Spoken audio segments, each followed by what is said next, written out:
All right. Welcome back, everybody. Welcome back to another episode of Cut and Splice. Uh, this is Jason, And Matt, And this is Gil. and tonight we're going to be talking about the Hindi movie RRR. And I had hoped that my friend Mike might be able to join us, but it turns out that with a 3-hour time difference, it's not going to work out. But he introduced me to this movie, and it's I believe, if I'm got my information correct here, I kind of gathered a lot of stuff from different sources and videos and stuff like that, but I believe this was one of the biggest and most successful Indian films ever made. I believe it was just came out last year, 2000, or I mean this year, sorry, 2022, last March, and it's a pretty big, spectacular movie. So how did he sell it to you, when he How introduced did you he to it? sell it to me? I think he said something to the effect of, "You got to see this movie. There's this crazy, batshit crazy movie where this guy throws a leopard at somebody." No, That'll get your attention. he told me, he's like, we were working at his house on some projects, and he and his wife kept joking around. They'd be walking around and they'd be going like nacho, nacho, nacho, nacho, nacho, which made a lot of sense to them as an inside joke, because they had seen this movie and I had not.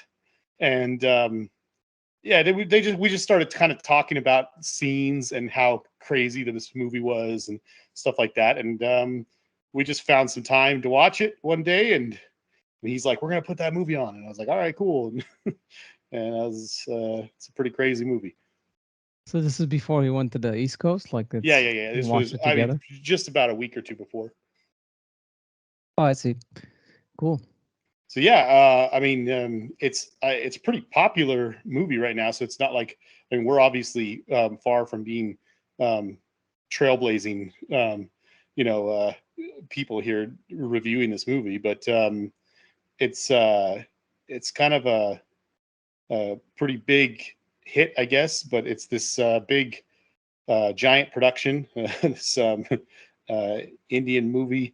Um, and I guess they say that the movie, the three R's are supposed to stand for.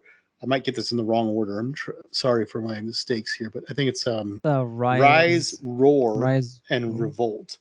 But I actually saw an interesting video the other day that also said that there's kind of an additional meaning to it. That if you're kind of, if you live over there and you're familiar with their cinema and stuff like that, it actually has a kind of an alternate meaning involving the names of the director and the two leads.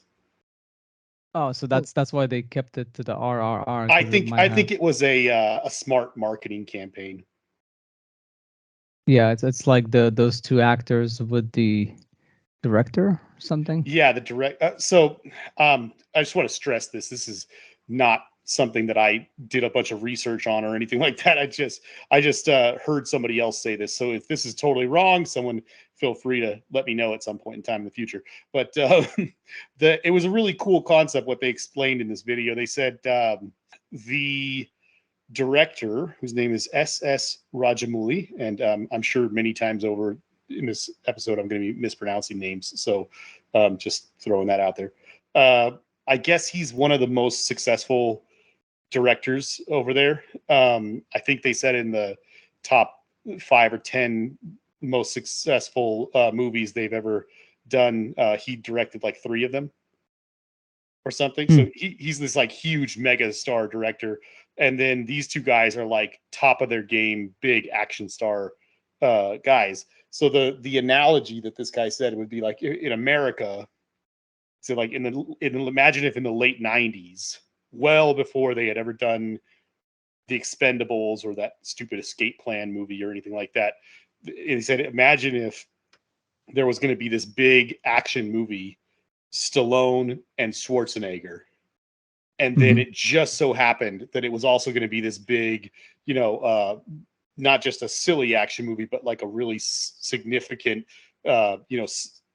substantial, film, and then you find out that like Spielberg is directing it or something like that. So then you've got like they would probably in America it would have been SSS, Yeah, and on it the would be like posters, the War of Independence or something. Yeah, it would. Yeah, exactly. And then there's the other aspects of it, which is like the all the cultural aspects that play into that as well. But yeah, that's what they were talking about. Is he's just trying to make an analogy about what it would be like in America. That's what the significance of the letters are. Yeah, because I'm very bad at research. I'm lazy like that. I like to keep it that way. Yeah, That's me my too. goal. But of course, I have a less lazy wife. So she was we were researching things kind of together, and mostly her. But yeah, she said she said that apparently this is based on true characters from the revolution. There were these two revolutionaries that have a lot of myth about them, that they were very strong and they did some crazy things, but they never met, apparently historically, and they both died like years after the revolution, but they died not of natural causes, like maybe they got assassinated or something like that later on. Hmm. But in this movie, and apparently the director said that he drew on a bit of like Inglorious Bastards and stuff. Basically, the idea of revisionist history, to Yeah. go back and kind of like re revise history to make it even more satisfying, because you bring Yeah. these two great characters from the revolution and you put them together, and not only that, but they kick a lot of ass and Yeah. stuff. Maybe even more so than they actually did. I don't know, depending. But you make them even Maybe more more legendary in the so. movie. Who knows? They might Maybe, in real I, life, I, I guess.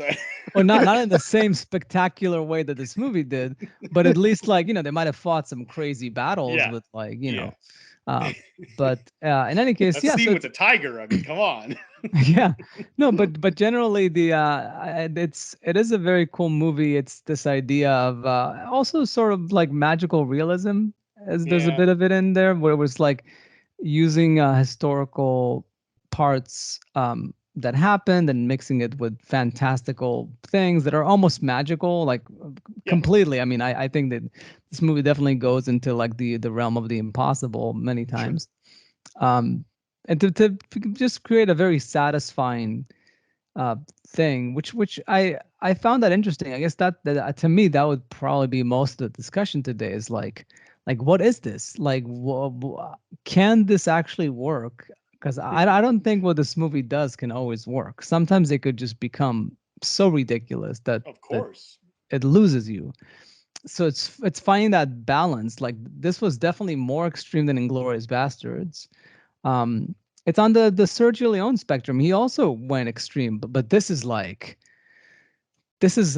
going overboard. And to me, the closest thing I would compare it to like an American cinema would be 300. Yeah, there were some definite 300 moments that reminded me of stuff like that. Yeah, that basically taking something and making it so over the top, yet consistent, that it, Yeah. it makes for a very satisfying escapism. Like, it's just okay. I get this. This is gonna be ridiculous. We're gonna have some like, crouching tiger, hidden dragon type of stuff here.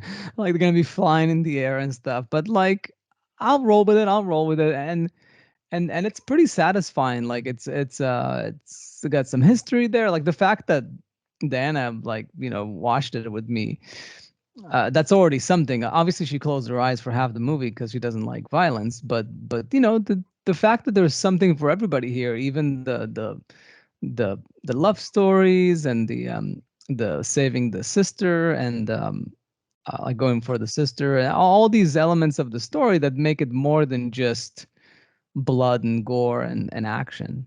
Yeah. Well, Matt, what did you think? It's hard for me to really put into words. Like, the funny thing is, I was kind of thinking that I would say I was pleasantly surprised, but I actually immediately backtracked that and thought about the other Bollywood films that I've seen, and actually, it's exactly what I expected in so many ways. And it's such an interesting thing because the first Bollywood film I saw was back in film school, a movie called Sholay, which is basically like The Good and the Bad, the Ugly meets Game of Death meets Singing in the Rain or something. I mean, this is like it's one of those things where a movie, at least as far as I can tell, pretty much everything out of Bollywood is follows this formula of it's 3 hours long and it's always a musical. With song and dance numbers. Yeah. The only thing is like the last Bollywood movie that I saw in theaters was like a superhero movie called Raw One, and that movie kind of took me aback back then. This was probably like 2008 or 9 or something, and it was a Bollywood movie, and I think it was a good 30-40 minutes into the movie before they had their first song and dance number. And I was like, oh, and for the first 40 minutes of the movie, I was like, oh, this is a Bollywood movie. Are they breaking that mold? Like, oh, no, they just waited a really long time to do it. And then this one, the first song and dance number was an hour in. Yeah. But I don't know, that just kind of, it is, okay, here's the thing. The thing that I find fascinating about, geez, I'm going to save that until the spoiler area. Okay. Okay, but yeah, there's a lot for American filmmakers to learn from movies like this, That's and a good way of putting it. it's, I mean, it's beautifully shot, although clearly digital. Very It's, it is a great mixture of style and substance. Spectacle and substance. I think Truffaut would have liked it. I think so. And there is, and because of its length, because the movie is 3 hours, you do get to have that balance of real human connection and also having like crazy action sequences that last like 20 minutes, and it doesn't break the pace of the film. Yeah. So I think it's really well directed, well paced, well written. I thought it was very well acted. Um, Even by the child actor, it's very hard to find good child actors, and they found one. So yeah, I think very highly of it. One thing I was going to say too about the research is apparently this is more of a Tollywood movie. Because I guess the Yeah. original language was like Telugu, which is because they're So like India is so big that there's different regions of. right. I'm gonna be called a racist now, aren't I? No, it's okay. I mean, No. So obviously okay. Bollywood I think is the biggest because it's like yeah. Yeah, I Yeah. did not know of this as a thing Yeah. until this movie, and Mhm. when I looked it up and I saw that, I had never heard the word Tollywood, and then I found out there's like 8 or something different types or something like that of the different regions Mhm. and a different word for each type or something like that, and I was like, all right, well, that's cool and stuff. I'm probably not going to remember that. I'll be honest. I mean, if I would hope nobody would be upset by the fact that I'm probably not going to go figure out exactly what region every single one of these things comes from. But I mean, if Americans demanded that everybody called the films that were produced and shot in New York something different than the movies that were made in Hollywood, I think that people would be would probably look at that a little differently too. But Yeah. I mean, whatever. I don't want to sound disrespectful, but I was just like, wait a minute, there's how many different types? Well, come on. Well, I think it's more that like sometimes a movie is not a Hollywood movie; it might be an indie movie, that kind of thing. But Where it's that's just implying a certain level of like production value and mainstream appeal and things like that nature. I mean, like there's a lot of connotations with indie film and stuff like that, but none of that involves where it was made. There's plenty of indie films that are shot in Los Angeles or No, but even it's Hollywood also specifically. it's also a completely different language. I mean, it's all obviously Oh, I variations know of, that. I yeah. know that. Yeah, Which I know. interestingly on Netflix for some reason like Portuguese was the Yeah, I saw default that too. language, and then you can change it to Hindu, but the original language is actually not available. Yeah. I Go ahead. Sorry. and it just sounded very dubbed, and I was wondering if like maybe they were going for this like Sergio Leone like Yeah. dubbed after the fact type of style. It actually So it makes for a very surreal like audio too. I thought so too. The one of the videos I saw actually mentioned that. They said that's another aspect of why they went with a simple title like RRR, not just the fact that it has that nice little like tie-in to the director and the names of the director and the two leads, but also because putting a simple title like RRR on it helped this movie be more marketable all across the country, where there's like I would say at least several different languages being spoken, Mhm. and so they said up until and then also the content of the movie too, that the fact that the one of the characters is this kind of he's from the sticks. He's they call it, they use a term in the movie. What do they say? They say not a villager. I lost it. I didn't rewatch any of the scenes where they talk about it, but the term that they use to describe him, where he's living out in the foresty areas, not the cities, Mhm. Hmm. Anyway, The rural. yeah, like rural areas and stuff. But anyway, I guess there's the fact that one of them comes from that kind of an area and the other is not, and there's just a lot of aspects of the movie altogether where they knew when they made this, they were like, we can really swing for the fences and get a wide, broad appeal. We can really get everybody on board with this movie, like across the country. Yeah, no, it's interesting. Oh, and I wonder how many of these movies there are. That's what's nice about discovering these is that you're like, wow, I'm so glad I didn't miss this. This is ridiculous. um, I don't know. I've never seen any of this guy's other films and anything like that. So I mean, I don't have any problem just switching right or jumping right over to our spoiler thing. But Yeah, yeah. I mean, ratings wise, oh yeah, yeah, I think I would. I was on the fence between like a 7 and an 8, but I do need to give it an 8. I think for yeah, just for the mixture of everything together, and yes, it wasn't boring. It warranted 3 hour epic type of presentation, and even though I'm not a huge fan of going that overboard with some of the stuff, um like these kind of like Django Unchained style, but I feel like there was more substance to this, more Inglorious Bastards than Django Unchained, which is a good thing in my book. Mhm. So yeah, that's why I think I would give it an 8. I also would struggled between where I'd put it between like a 7 or an 8. Um, when I watch moments that make me roll my eyes and I'm just like, oh my gosh, really? It makes me think it's definitely like a 7. But then when I see the really good scenes that I like a lot, I'm like, I might as well push this up to like an 8. Well, I guess we're giving RRR an 888.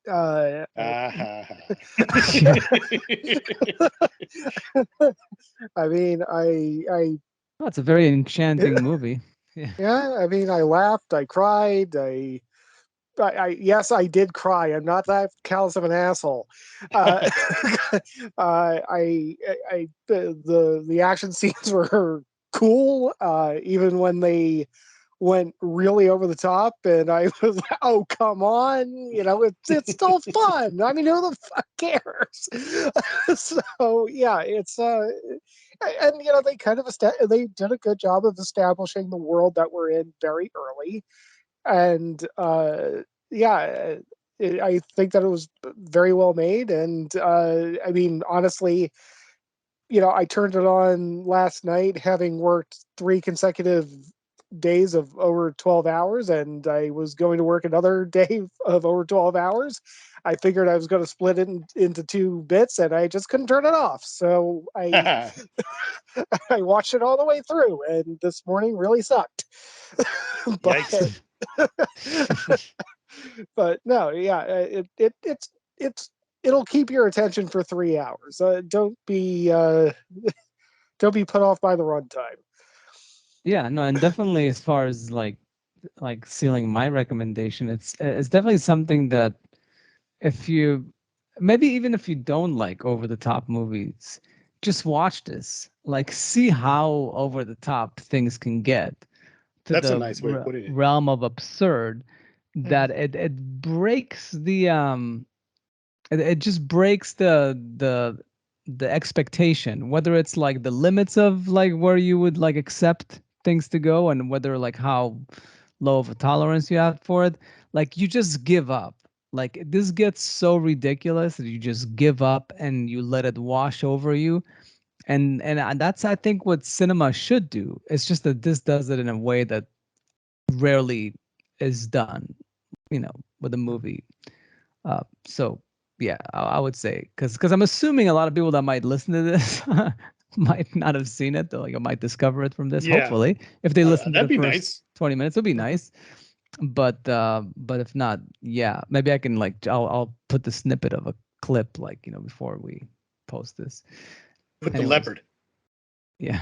No, I mean like me saying this as the recommendation. Okay. Like just like go see it. Like even if you don't want to listen to the podcast, I just want you to see this thing because it's like ridiculous. It's more important than a podcast. Yeah. So we're good to spoilers? Yeah, I think so. Okay. Yeah, I guess Matt, you had something you were saving. Well, yeah, I don't even know if well, I don't know if I actually have to spoil anything to get into it. I was just I thought that I was kind of deviating from the portion in our episodes where we just kind of talk about the quality of it rather than getting into analyzing it. Oh yeah, but just 1 second, just yeah. a side note, forgot to say before the spoilers.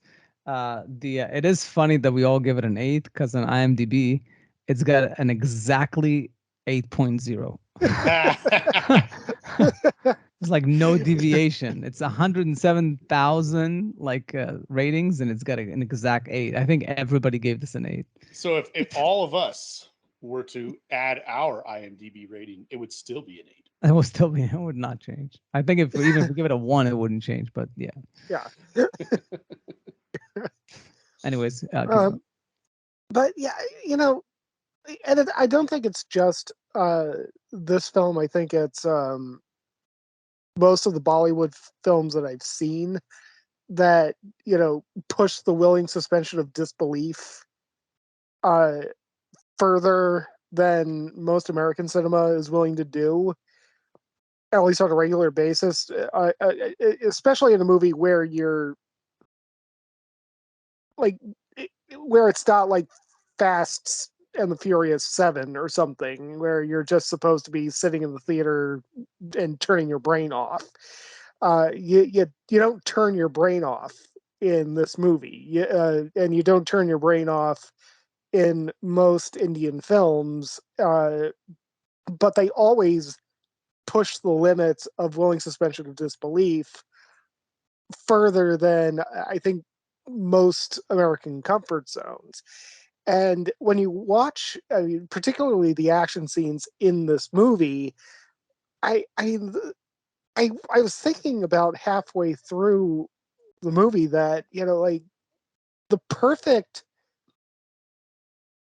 action choreography for an American audience is probably something that would be done like this, like in India, only dialed back like 20% in terms of like going way over the top. And I mean, I think the Mission Impossible movies are probably the closest that we have in terms of like an American version of like, okay, we're going way over the top with how much these guys can do, but it's still kind of uh in that area where like it doesn't get the average American audience member to just be like, oh, come on. Uh, but I mean, I'm not saying. I mean, I want to make it clear that I'm not saying that Indian filmmakers should placate American audiences. They should not. I think that we should actually have a greater appreciation for what they're doing over there. And even I should have a greater appreciation for what they're doing over there. But I like my 3-hour movies to be brooding and dreary and Russian in general. But so this kind of broke the mold for me. But but I mean, it's something to learn from. It's something to really treat with a certain amount of reverence and respect. But anyway, that was my spiel. I was surprised when I saw it. After like I said before, I talked with my friend Mike about the movie, at least numerous scenes and things like that, quite a bit. So I kind of had an idea of what I was getting into, but I was a little surprised by some of the more substantial scenes. I really like some of the things that they talk about and some of the sort of little things that they do in this movie. The very well, it's not the very first scene, but the first sequence of the movie where the small child is being purchased by the bad guys. There's a really great moment where let's see, the bad guy's name is Buxton. Scott something. Yeah, Ray Stevenson's character is Scott Buxton, but he there's a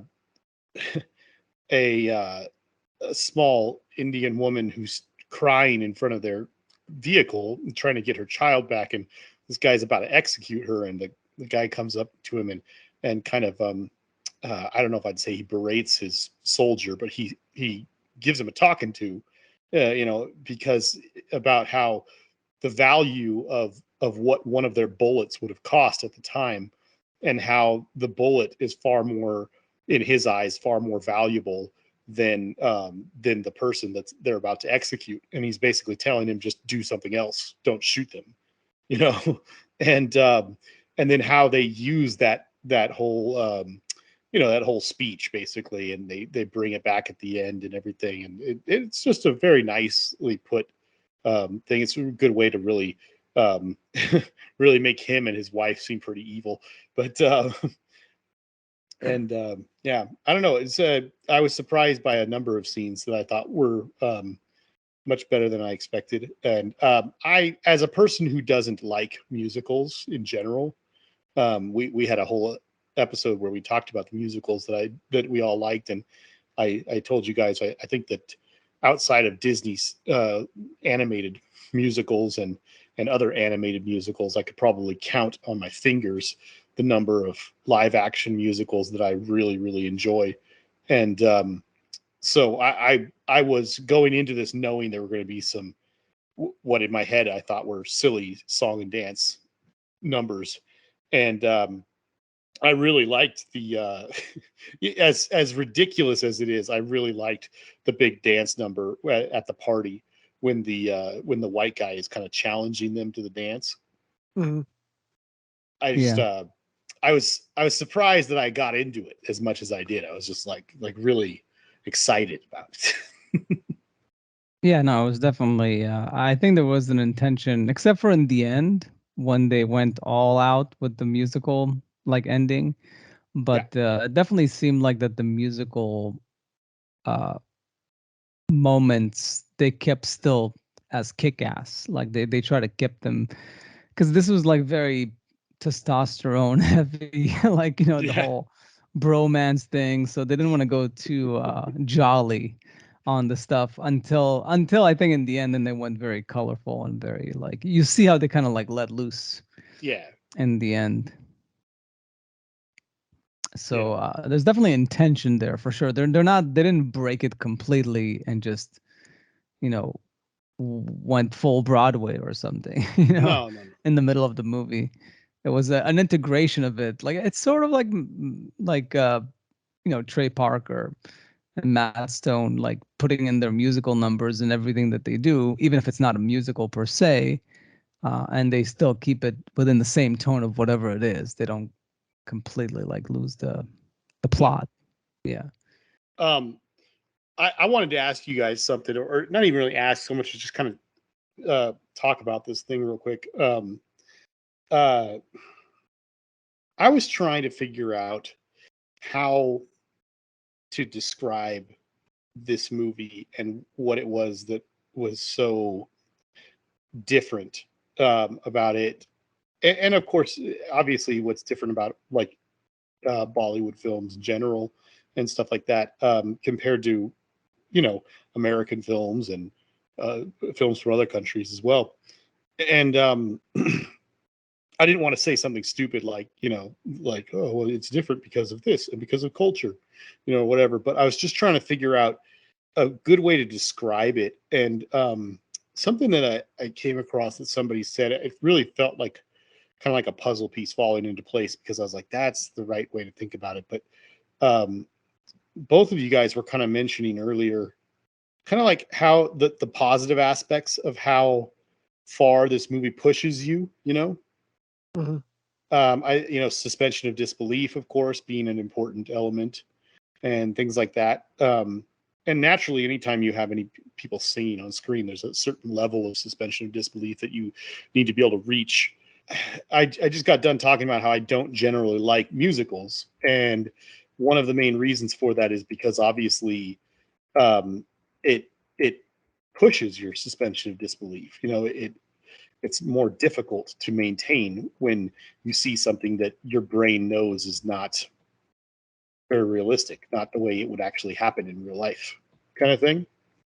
And I liked the way this guy described this. This guy was talking about not just American movies, but really most movies outside of India. For the most part, I guess it's like most movies really value immersion as a, you know, as a very positive thing. And when I thought about that, that's what it really made it just click in my head, because that's what it is like, I feel like when I'm watching a bad musical and people start singing, or even just a bad movie and people start doing, and the movie takes a twist that they definitely shouldn't have because it was poorly written or something like that, it breaks that level of immersion. It really pushes your brain to keep accepting what you're seeing, and it ruins the immersion level. But you can have a movie um, where it's very, you know, aware of itself. A movie that's entirely different than this, that it came to my mind when I was thinking about this, was like the movie Deadpool, because that's got a character that's literally talking to the audience and breaking the fourth wall. Um, Gil, you mentioned 300. That's a movie that's so over the top that it's clearly not as interested in the concept of immersion, you know, because you're being taken out of it every time you see something that's just so ridiculous, you know. But yeah, it's just this something that I thought was interesting when it's this guy was saying how Indian cinema does not value immersion the same way that nearly all other forms of cinema do. And I don't know, that's probably not good or bad. It's just something that makes it very different.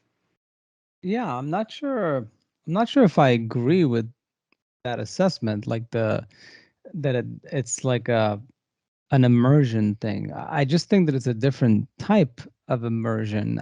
They just see movies as a different thing. Like for one thing, music is very big there. They value music very much so. Let's say to the same degree that American audiences value action. Like just like American audiences need an action scene every 10, 20 minutes, otherwise they get bored. They need a musical number, otherwise they get bored. Yeah, but So there's thousands of movies in the world that have tons of music, and there's movies that have almost nonstop music that where like you don't even get 3 minutes of screen time without some sort of music playing, but it's not always a musical number. oh no, yeah, but there's something about song and dance in India. That's what I'm saying. Like there's specifically about like the characters need to be singing because it like brings joy to like the audience. It's a crowd pleaser in some way. And and going back to the other examples like 300, the Sergio Leone thing, even like we discussed like the French New Wave, they're doing all the breaking the fourth wall and stuff. They jump cuts and stuff. They pioneered like doing a lot of like crazy over the top stuff just for the sake of playing with the grammar of cinema. And it's not to say that any of these movies, directors, or movements, it's not that they didn't value immersion, is that they thought movies can be more than just a representation of reality. They are an escape, and you can have all sorts of an escape. You can have something that's brutally realistic, almost boringly so, but then like but that has its own impact on you. Right. And then you can go, I mean, a good example would be, I mean, you take the beginning of like Saving Private Ryan, and that's like the closest thing to what it would be to be in a battle, right? And then you take something like Son of Soul, where that's um, it's not exactly what it would be to be a person in the Holocaust, but it uses a cinematic device, much like the movie Mother, that kind of copied that concept, by clinging you to one character and obstructing you from seeing anything else. That it suffocates um, your your breathing, your perception, in order to have like an impact. So like one is representing reality as impactfully as possible, and one is going completely in a different direction, but still representing a concept of reality, but using it in a very, very different way. Right. So And I don't disagree with anything that you just said at all.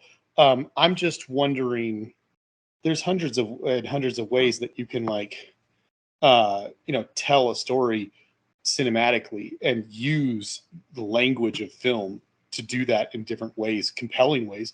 And you could even make the argument that there's no wrong way to do something, just better ways, you know, and or different, like not necessarily better, but well, different. Yeah, and of course because that's a it could subjective fail. thing too. Yeah, it could fail miserably I if it's mean, not. if you could say, like for instance, I think it would be foolish for someone to say there's no way to take the movie Rear Window and make that into a musical. And then somebody would be like, of course you can. And then they would go and do it. But then I think, even if that person was like a master filmmaker, I think the vast majority, I'm just going to go out on a limb here and just say this. I think the vast majority of the people who would sit down and watch the two movies back to back would be like, I think Hitchcock did it better. You know, I mean, just saying that there's objectively things you can just kind of, art is always subjective, of course, to some degree, but I think a lot of people can come to a certain consensus and say that some stuff tends to be better than others. But all I'm getting at is that I really like this, and I really like that you mentioned earlier you compared it to like 300 is a nice thing to compare it to because it's so over the top, you know. But if I was watching movies as often as I do, which is to say, let's just say about 5 movies a week or something like that, sometimes 20 movies a week, but probably not that often, that many, but still, um, a movie like this, especially because of its length, but also just it's the style in which it's told and everything like that.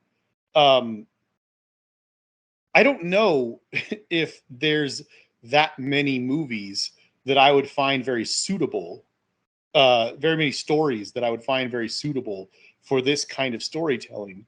I don't know if I'd want to see very many movies like this more than, say, once a month or something like that. So I wonder to myself if their entire if every movie that is made in Bollywood is like Matt was saying, has a lot of these same elements to it, and a lot of the same, if this is the style and this is how it is, I mean, I just feel like there's a lot of stories that doesn't lend it themselves well to this kind of storytelling. Well, it's a good example because I tend to agree that, because you gave the Rear Window example. If you gave this story, the RRR story, the whole Two Revolutionaries, the Lawrence of Arabia treatment, you went full on serious. Yeah. It probably would be a better movie. It could be a 9. Like if it's done really, really well, like really well. I'm talking like a classic, like an all-time classic. That's very tough to pull off. Very tough. But and the least it could be like a 7 or a 8, but it might be a snore. It could be very boring if it's not the same In the presentation. wrong hands. Yeah, exactly. So I think you can probably, I agree. Like, you take a Rear Window, it's like a timeless classic. Obviously, it's going to be tough to make it into a musical and have it be as successful as the original movie. Well, they turned a Shia LaBeouf remake of it into a fairly financially successful movie. I mean, you can do that. You can do anything. Yeah. Say what? No. Yeah, the Disturbia. Disturbia. Oh my God! I forgot that movie existed. Yeah. I almost did until you mentioned the musical of Rear Window idea, and oh shit, you put that movie back in my brain, you son of a bitch. Sorry, man. I'm very sorry. Well, if anything, I think they've shown that you can take a lot. Broadway has shown in recent years that you can take a lot of movies and make them into musicals that they weren't before, and they end up being very successful shows. There's even an Israeli movie that was made into a musical, like The Band's Visit, and it's like immensely successful. I see what you're saying about you wouldn't have the appetite for it for one reason or another, because you have your preferences. I totally understand that. At the same time, I think there is a place for a movie like this that's completely over the top and to be an all-time great. And Absolutely. it's called The Good, the Bad, and the Ugly. Like, it's been proven. Like, you can do a movie that's completely over the top with almost like no plot. It almost doesn't make sense that it works, but it defies gravity. It just does. And there's a few other examples for this. I mean, Pulp Fiction also is probably like Tarantino's masterpiece, and that movie is completely over the top. Yeah, but I mean, on a scale of over the top of 1 to 10, I mean, if this movie's like a 9, or something like that, like those movies, while I totally agree with you, they are over the top, and it's great to compare this to The Good, the Bad, the Ugly because of its epic length, and everything. But really, those are like 5s. 5s. What's a 5? Oh, as far as like the over the topness. On a scale of how over the top something gets, those don't really breach anything more than about 5. Oh yeah, no. This movie is an exercise in going over the top for sure. Much like 300 was. Yeah, and an example that maybe it's not as successful is like the Snyder Cut would be like a recent example. Like I was thinking, I was actually, to his credit, I was thinking Snyder too. I was going to say Sucker Punch, but yeah. Which I haven't seen, but I'm assuming it's probably also over the top. but yes, like, can over the topness go overboard? No, there's no question. Yeah, for sure. God, there's so many examples of that. I mean, like go for Terrence Malick, like Terrence Malick or like Tarkovsky for that matter. Like, those are like two very unique filmmakers that had a very specific type of style, and both of them go too far, just too much, too far, and it just doesn't really work. It seems like it works for some people, especially Tarkovsky, but even diehard Malick fan admit that, like, when he kind of went like 4 movies in a row, he's like, okay, just slow down there, like, big boy. Like, it's these movies are like getting less and less consequential, and and you're not giving us anything fresh. So yeah, I think it's a matter of like finding the balance, even though balance in whatever the over the top style that you have, like you gotta dial it correctly Yeah. to what the story is, you can't always just do whatever you want, like No. a Snyder or a Malick. Like you're gonna have some misses unless you really like fine tune your your where you are to what the movie is calling for. Yeah. You know, That's a good way of putting it. What it's calling for.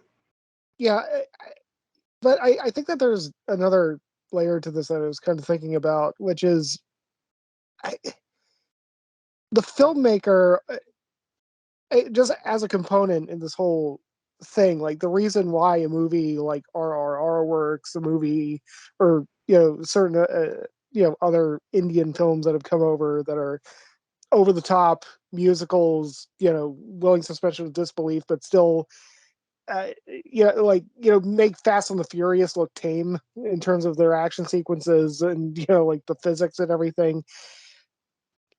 There's it comes from a culture where you can take it, where the filmmaker is taking it seriously. Like, yeah, I mean, I don't think that anybody who makes those like Fast and Furious movies or anything is actually like shooting the movie and actually taking it seriously himself. I think they're making those movies and laughing just as much as they hope that the audience is going to be laughing at it. And I think that there's always going to be that cultural component to it, which is why again I think that there's an element of as Americans, we should be. I mean, again, we should appreciate and we should learn, but I mean, there's like this weird lost in translation thing that's always going to exist, where we just we're going to always have this. I think we were just always brought up in our cinema, and we're going to always have this block where there's a certain amount of uh, we can't take this as seriously until we really dive into the entire culture and dive into the entire realize that these okay, like here, this is why the Disney live action remakes suck, like overwhelmingly. Like we were brought up forever willing to suspend our disbelief in animation. Okay, I mean, how the hell are they going to have Sebastian sing "Under the Sea" in the remake of The Little Mermaid? I mean, And if their track record is anything to go off of, like Beauty and the Beast, I think they're just going to CGI a crab and actually have him singing it. yeah, and it's going to fall right on its face, just like The Lion King and everything like that. But it's just, I mean, there's a reason why. I mean, even though people keep shelling out money to go see them, people are really panning them, right and left. Because I mean, we don't take this seriously. We only have this myopic view. Well, I mean, I think the our view right now of animation being more conducive to musicals rather than live action is generally more correct. But Bollywood actually has this so ingrained in their culture and in their ideas that they but they still know when to call it quits. They still, I mean, I think that if they do have a CGI crab singing Under the Sea in the new Little Mermaid, Disney would have jumped the willing suspension of disbelief shark more than any Bollywood movie ever made.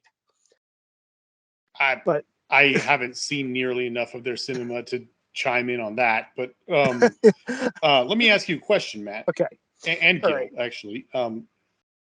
So I mean, I don't know. I don't want to put words in your mouth or anything, but just based on what you guys both kind of said in the last 5 minutes or so, Mhm. I mean, you're talking about the cultural differences and being brought up in their culture, and for that reason having a certain tolerance of this and so on and so forth. But I mean, obviously a lot of people in India get movies from other countries Yeah. as well. I'm Yes, of assuming that course. like us, we only get over here. We really tend to only get the hits, that come from other countries for the most part.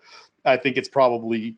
I'm sure that they see a lot of the big hits of ours a lot more than they see the average stuff that doesn't do so well.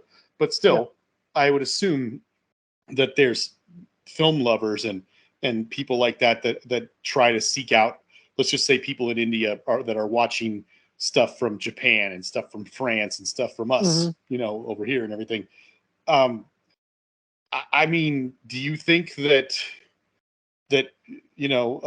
Indian people who are watching these movies, do you feel that they are not feeling the same way we are? You think that just because of their culture that they're not also, that they don't laugh at some of this stuff that is funny and roll their eyes at some of the stuff that's over the top, just No, no, because they were brought up that way?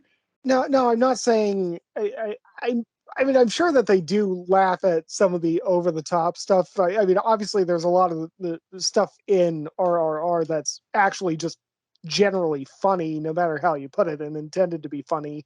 Clearly, like geez, what's his face? Sorry, to the Bahim thinking that Jenny's name was everything that she told him about, don't call Oh, me. Yeah. yeah. Like, But that she I'm has talking this. about the over the top Yeah. stuff, like when Right. they have an entire action sequence where he's Yeah. standing on the other guy's shoulders. Yeah. No, I was I laughing my ass off the whole time through that. yeah. Also, somewhat Yeah. acknowledging that to some level, there's probably some people taking this a little more seriously than me. But I can't imagine that there's Yeah. people over there just going Yeah. like, "Oh, this is what I've been missing all this time." Yes, yeah. I mean, they're probably laughing too. Yeah, of course. No, Oh no, yeah, that's a yeah. comedic like scene. Like that's partially Yeah. what's going on there. Yeah. I don't want to come off as saying, oh yeah, those Indian people, they're all just they, They're all just silly. Very dismissive. yeah, Silly yeah. gooses. Yeah, they think this is totally realistic if you just have enough training. No, I'm sure that they got a lot of laughs, all over the world over that sequence, and it's really funny. It is, and it's really effective. Uh, but what I'm saying is that I think that there's an element there where they don't, at least their cinema is able to, well, they feel more able to have those kinds of moments, and then uh, I mean, well, have those kinds of moments right after a really tearful emotional scene. Or and like the highs and lows. I mean, I mean, really, I think that Indian cinema, as far as I can tell, is kind of the antithesis of Russian cinema.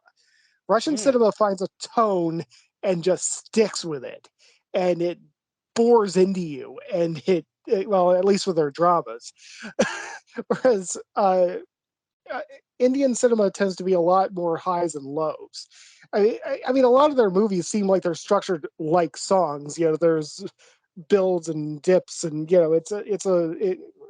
like, well, I mean, by songs I mean more. I don't know. I'm going to stop talking now because I got into a territory that I don't know anything about.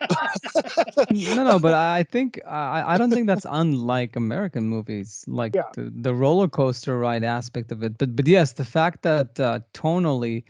But the thing is, I do feel like this movie is consistent tonally. I don't think that they go too far at times. Like they went pretty far in the beginning. That they basically gave themselves a lot of leeway with like where they can go. I don't think the scene with him over his shoulders is the only comedic scene No, no, in the no. movie. So like no, it's definitely been established that like yeah, it's gonna be comedy, it's gonna be song and dance, it's gonna be a lot of violent action. and it's gonna be like on this historical tapestry of like how they, how the revolution started. I think all that, like, there's movies that there's examples of American movies that do similar things, just not to the same absurd, like farcical, like, like extent, but Mm, but I mean, like you look at like, Scott Pilgrim, that's another example. Like it's a movie that's very over the top, but it knows what it's doing. Like most of Edgar Wright's movies are a little bit over the top. And that's That one in just particular, though. and but that one in particular, he pulls all the stops. Like it's a lot of visual gags and things like that. And you go with it. It's not believable, but while you're watching it, it's Kubrick, I think, had a thing about if it was The Shining, but one of his movies, but like his thing always, like what he was concerned about, he was really concerned that people wouldn't get with his movies. Like he had this like he knew what he was doing, he knew what he liked, but he was always concerned because he was coming for mm, this approach that movies are supposed to be a heightened version of reality, and that's Yeah. more satisfying. But sometimes you would be concerned that because he's going for that, some people would just not believe they're watching a movie, and it would just completely crash and burn.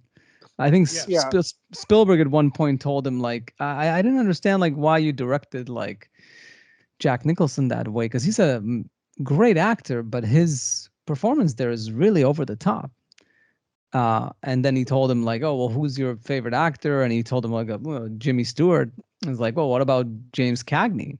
Wasn't he a good actor? He's like, oh yeah, it's a good point. And then like the more Spielberg saw the movie, the more he realized what Kubrick and Jack Nicholson were going for. That it's almost like a theatrical version of what that thing, like a theater performance. Like it's so over the top that it's engrossing to watch as long as you go with it. Spielberg was just not going with it the first time, but once you Yeah. realize what the movie's trying to do, then it's very satisfying. But that fear that like people will just get off the ride and just Yeah. not go along is it's a concern. That's why Well, it people, happens, I think, with lesser movies. yeah, and I think it's always a concern.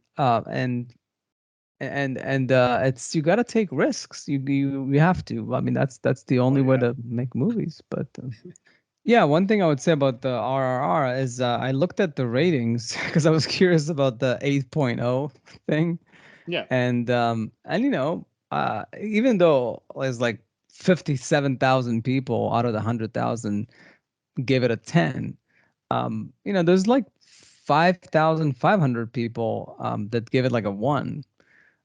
So there's a lot of people that would just like watch a movie like that and be like, "Oh my God, what is this? This is ridiculous," and just Hmm. not even watch the whole thing and give it a 1. Um, so that's movies. That's like, yeah. However you Mm. reacted, you reacted. Yeah. Well, no matter what, if you're a filmmaker, it's well, if you're an artist in general, you're bearing your soul to the world and letting them kick the shit out of you. Uh, Essentially. and like at least running the real risk that everybody's going to hate you. Fortunately, it looks like most people like this, and I liked this, and you like this. We all like, all three of us like this. It's and I, but I mean, the good thing, at least for me, uh, I can say that I've at least seen enough movies from India. I can say that it's not the formula that I like; it's the movie that I like.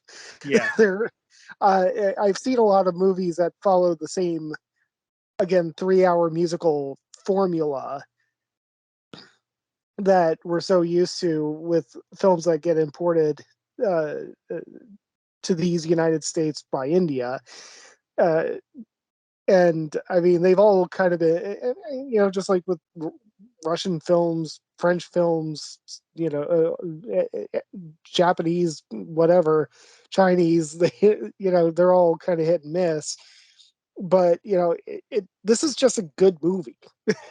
Yeah. It's just a really good movie. It's fun. It it has substance. It has a message. It has um, style.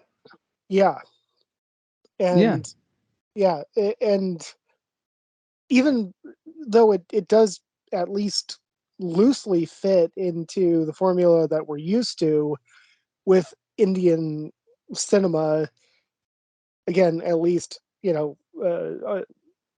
here in this country, you know, this movie is kind of unique. It has a voice.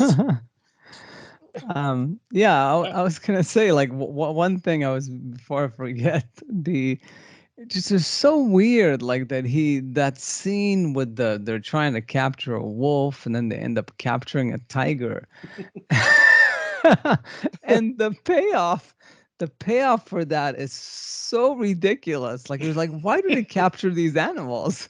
And then when they it's got to be one of the stupidest way to try and like save their sister is like to let's just unleash 20 of these wild animals at a party and distract everybody and just hope they don't kill us in the process.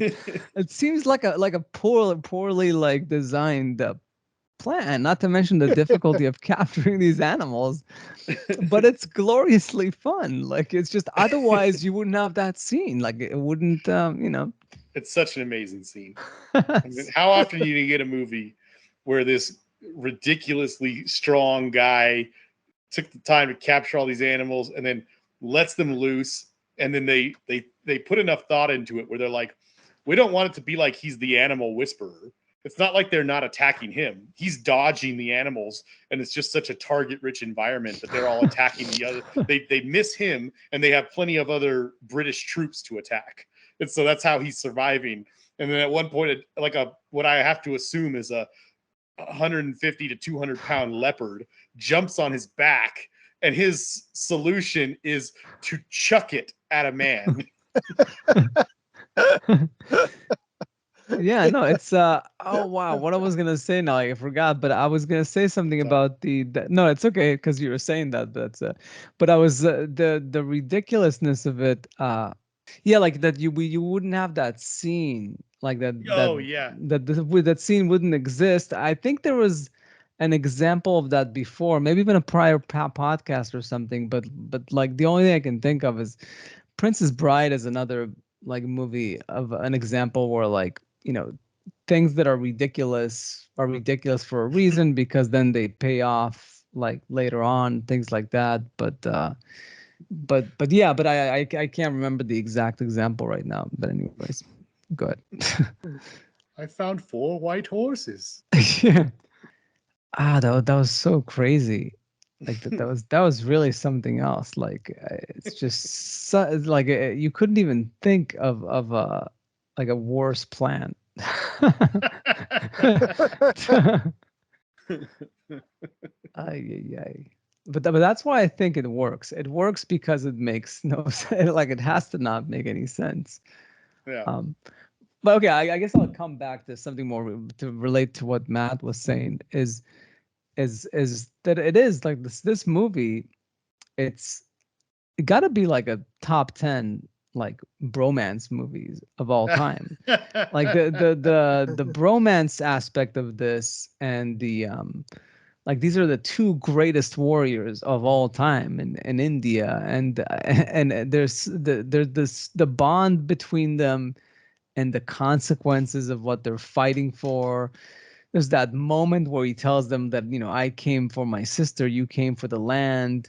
All these like very powerful Yeah. moments that you really wouldn't think to see in such a ridiculous movie. This is like a almost like a Leslie Nielsen level, ridiculousness.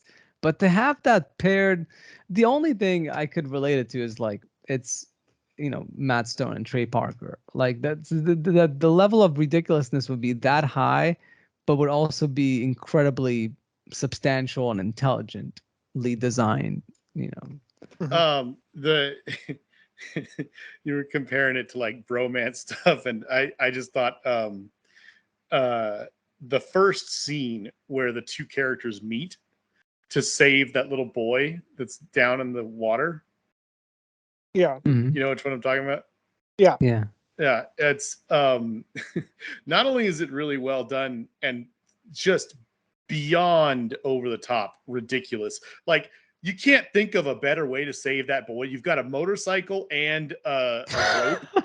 You can't just like lower one of the guys down, grab the guy, and then tie it to the bike and pull them back up. No, we're gonna do this ridiculous thing where we swing simultaneously on two sides of the bridge, and then thematically the Herculean strength, villager guy, it represents water, and the other guy represents fire, and they're swinging towards the kid to save him. One of them takes a flag, and their country's flag, and douses it in the river's water so that he could toss it to the other guy who tosses the kid to him, so that when he goes back through the inferno, he can wrap a wet flag around him to survive. And then they swing back together, and they're gonna, die in the fire if they don't stop themselves.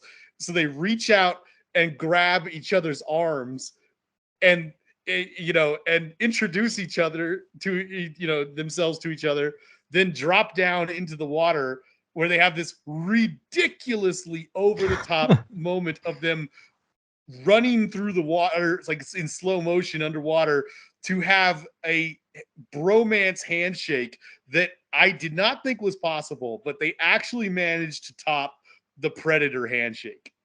Like, Yeah. as a more manly handshake. They did it in a more over the top ridiculous movie, but still, like, I didn't think anything could top that. But when they're, after just saving a child like that and having fire over their head, and them just miraculously holding their breath for God knows how long underwater, and there's just for them to run up to each other and be like, ah. The funny thing is the least likely thing about that whole sequence is how the fuck would he know that this random person was going to be capable of doing that? Like, there's got to be some sort of like love at first sight. Like he foresaw it or something. He saw it in him. So I don't know. It's just badass knows badass. That's all I can say. yeah, but a few other things I was gonna say. I also found it very amusing that they have the whole like essentially a Greek tragedy choir interludes where they have the singing in between scenes, like explaining the whole thing about like this is a very like the like bad turn of events, like they were first friends and now they're like enemies, and like the whole like just completely on the nose, like let's explain to you what's going on just in case you're not following along, you know. It's I found that like ridiculous, but the best thing is one of my favorite things is and I don't know how I'm relating this to it, but like I listened to a podcast recently about Tango and Cash, and they're saying about like and they're saying how like that was the first movie where Stallone was kind of making fun of himself because there was a scene where they say like he thinks he's Rambo. He says like Rambo was a pussy. Like Stallone says that line, and and there's the moment in this movie towards the end when he's got, for one thing, he gets like a bow and arrow from a sculpture. And he gets some of soldier of the god, and he gets some superpower by like sprinkling some powder from the sculpture on him because he was completely debilitated, but I guess he regained all his power. Did not work anymore. Yeah, exactly. But then like where they completely like either lost me or won me over is when he started like shooting grenades like with the bow. Yes. And all I could think of is like Rambo. It's like, Rambo wow, 3. Rambo is a pussy. Like this. Yeah. I just killed me. Like it's like, oh my god, they didn't go there. Like he just didn't take grenades. It's like just put them on. And he starts in that scene. I think they ride like a motorcycle at him or something, and the other guy just like kicks the motorcycle or something. It's pretty incredible. Yeah, that's crazy stuff there towards the end. The funny thing is, like, you do kind of wonder, like, how did they top everything they had this to this point? And I really thought, like, oh, it's just gonna be like them and a few soldiers in the woods. This can't top everything they had till now. But oh boy, like the stuff with Oh the boy. with the grenades and the throwing the motorcycle. Isn't there like a thing where he shoots the motorcycle at something? So yeah, I can't remember. It's like so ridiculous. Oh yeah, and like he and that's how he blows up the whole like mansion. Like he because he shoots Yeah. like an arrow into like the like the flaming arrow into the ammunition. Yeah. Wow, that was just like that was something else. uh yeah, no, that was definitely a very satisfying movie. Yeah, I wonder, like, this is the type of movie like that I would want to like hear what Tarantino has to say about it. Yeah, That's like just if they liked it or not. It's just so crazy. I love the backstory of the soldier guy when they finally reveal all this stuff, and his I can't remember if it's his father, I think, or his uncle or somebody who's the only one who's actually like a soldier. He's trying to train these men, and he shows him that like one guy, determined guy with a rifle can do so much. But that scene is just so memorable. He's like, load. Yeah, so that was a good casting there. The father was very impactful. Yeah, you just like some of these like scenes, like how the fuck are they gonna get out of this? And somehow, like realistically, like and somehow they find a way to like make it seem plausible. Yeah. Yeah.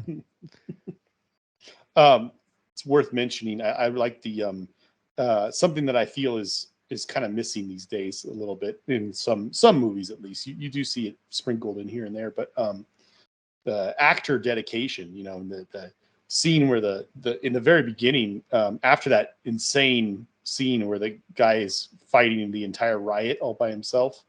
There's, I think, I'm trying to remember what happens. Like he doesn't get the promotion he was looking for or something like that. He gets very mad for some reason. And there's like a training montage where he's in a he gym. doesn't get a medal or anything. Oh yeah. Like whatever it was. Yeah. And it's like the dude's in there like working out with the punching bag or something. And I was just like, geez, this guy's cut out of stone. Yeah. No, he's definitely in shape. What was that thing where like he punctures a hole in it? And yeah. It was also funny, like it was kind of crazy, like how he like he gets that venom from that snake, and then he comes back and he's like so in shape already, like when most people probably wouldn't be able to move. Like he told him like you'll be okay by tomorrow, and then he like that also was a bit too much. The fact that like he recovers that quickly from the venom is a bit of a stretch, but yeah. But I guess it's a movie of stretching, so what are you gonna do? What are you gonna do?